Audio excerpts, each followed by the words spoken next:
Friends, இந்த 1.5 TDI last week வந்துட்டு ரீபோர் பண்ணுறதுக்கு லேத்துக்கு அமைச்சிருந்தோம். ஸோ கம்ப்ளீட்டாக ரேத்து வந்து நம்மகிட்ட ப்ராடக்ட் வந்துருச்சு. வந்ததில் நம்ம எல்லாத்தையும் ஃபிக்ஸிங் ஒர்க் ஸ்டார்ட் பண்ணியாச்சு. இன்னும் 2 டேஸில் பார்த்தீங்கன்னா இன்ஜின் வந்து வெஹிக்கிளில் ஃபிட் பண்ணி ரன்னே ஆகிடும். இதில் என்னென்னலாம் நம்ம ரீப்ளேஸ் பண்ணியிருக்கோம் பாருங்கள். இதில் கிராங்க் ஷாஃப்ட் வந்து கம்ப்ளீட்டாக சீஸு ஃபுல்லாகவே ஸ்கோரிங் ஆயிருக்கு. ஆயில் ஏறாமல் எல்லாத்துக்குமே ஸ்கோரிங் ஆயிடுச்சு. இதை வந்து யூஸ் பண்ண முடியாது. ஸோ வேறு கிராங்க் ஷாஃப்ட் தான் போட்டிருக்கு. அண்ட் தென் வால்டோரில் பார்த்தீங்கன்னா உள்ள ஆல்ரெடி எம்சீல் போட்டிருக்கு, வெளியும் பார்த்தீங்கன்னா எம்சீல். ஸோ இதை நான் போட்டேன்னா கம்பல்சரி லீக் ஆகும். ஆயில் பம்ப் ஃபெயிலியர் ஆகி தான் இவ்வளோ ஃபெயிலியர் ஆச்சு. ஸோ நான் இந்த ஆயில் பம்புமே வந்து ரீப்ளேஸ் தான் பண்ணுறேன். இந்த ஆயில் பம்ப் பொறுத்த வரைக்கும் ஒரிஜினல் மட்டும் தான் போட்டாகணும். இம்போர்ட்டட் போட்டால் செட்டே ஆகாது.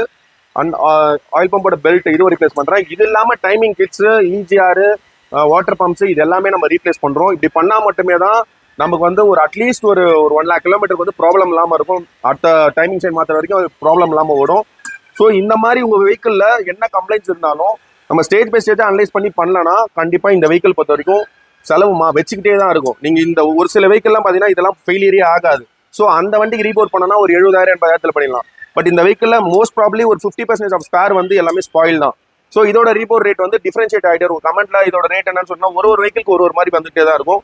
ஸோ இந்த மாதிரி உங்கள் வெஹிக்கிளில் என்ன கம்ப்ளைண்ட்ஸ் இருந்தாலும் நீங்கள் சாம்சோடஸ் கொண்டு வாங்க. அண்ட் டெய்லி அப்டேட்டுக்கு நம்ம பேஜை ஃபாலோ பண்ணிக்கோங்க.